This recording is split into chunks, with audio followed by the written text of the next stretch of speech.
Hey guys, welcome to the Field of 68 YouTube channel. If you like what you see here, hit that subscribe button and you'll get more college basketball content just like this. All right. Well, Sam just gave us three great names that you could take. And Matt, the floor is now yours at 7 here for Indiana. Are you going to take one of the three names that Sam just mentioned?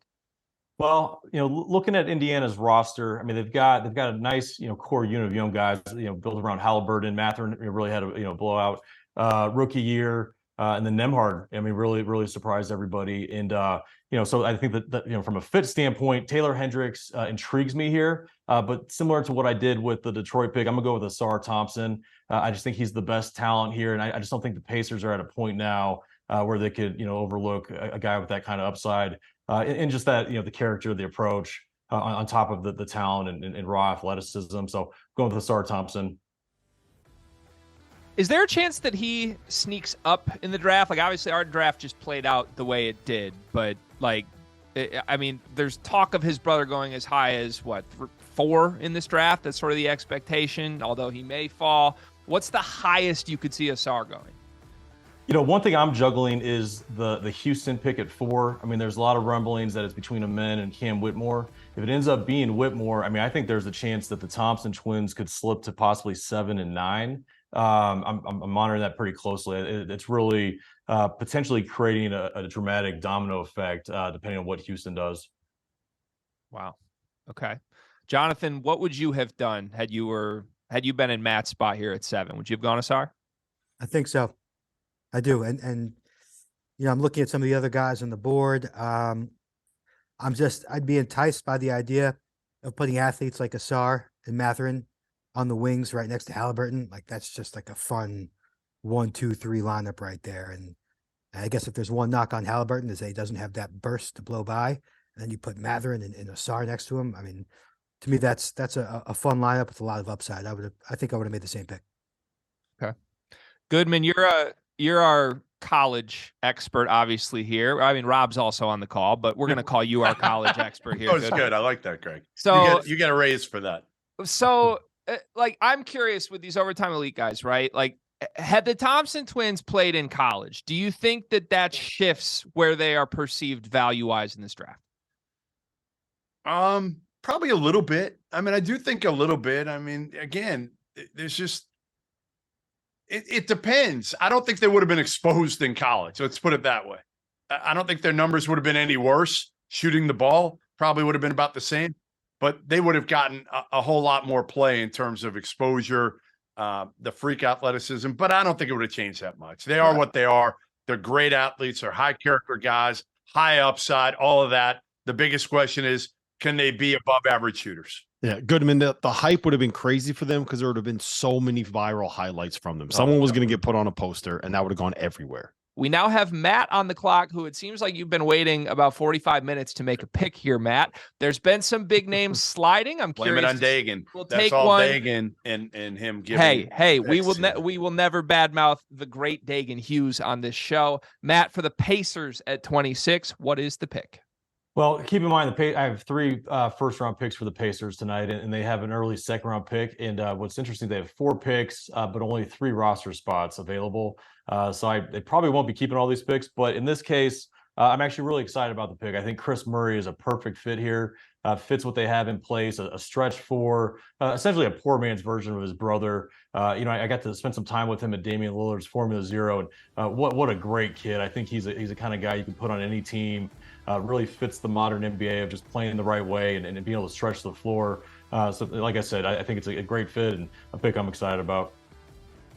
You said he's like the poor man's version of his brother.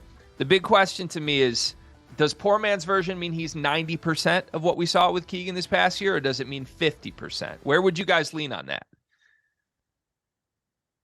I think he's relatively close. I mean, I think his brother's another level. I mean, his brother's already a starting level player in the NBA, just a little bit more dynamic, but they do a lot of the same stuff. Anybody feel different? So yeah, the difference for me is the shooting. Keegan can fly off of all sorts of like flare actions and pin downs and stuff and shoot. I don't think Chris can really do that yet. I think he's more of just a pure spot up guy. And that would be my main concern, just in terms of how versatile and flexible he is on offense. Uh, but I think he's a okay defender. Like he just brings a lot to the table. It's hard to find these guys that are 6'8" that can move their feet, that are good athletes, and that can knock down spot threes. And I think Chris Murray is going to be an awesome like 6th to 8th man over the course of the next few years. I have him at like 18, 20 on my board, something like that. I think this is a great pick. Yeah, 26 in general feels low. Maybe that's just the Big Ten guy in me talking, but like, does anybody think that feels too low for Chris Murray after what Keegan just did this last year? I think it could maybe be. not. I think it's the same thing I was saying before. Like, it's hard to picture a ton of upside, and so he's going to slip, and that's just going to make him kind of a value pick. Because he's just got that off-ball scoring skill set that's going to translate quickly, but the lack of on-ball stuff kind of limits his perceived upside. I think it's because the Murray twins say like 3 words combined in a month.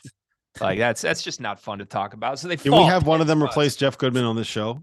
I have a fun fact about the Murray brothers. So Chris told me last summer, I asked him what the difference between the two of them. He said he's left-handed and his brother shoots right-handed. But in reality, they're both left-handed. The dad tried to get them to shoot right-handed, and Keegan went with it, and Chris decided to stay lefty.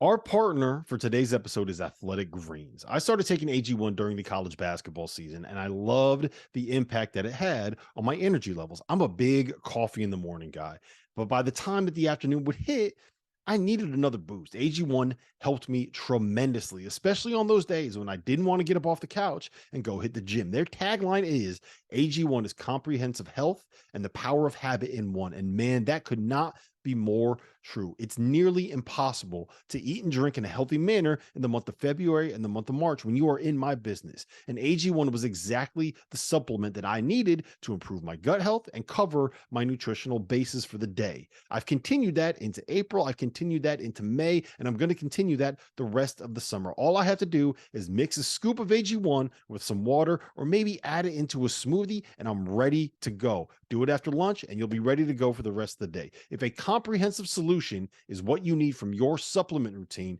then Athletic Greens is giving you a free 1-year supply of vitamin D and 5 free travel packs with your first purchase. Go to athleticgreens.com/field68. That's field 68 FIELD, the number 6, the number 8, and you can get yours now. So check it out and help support this show.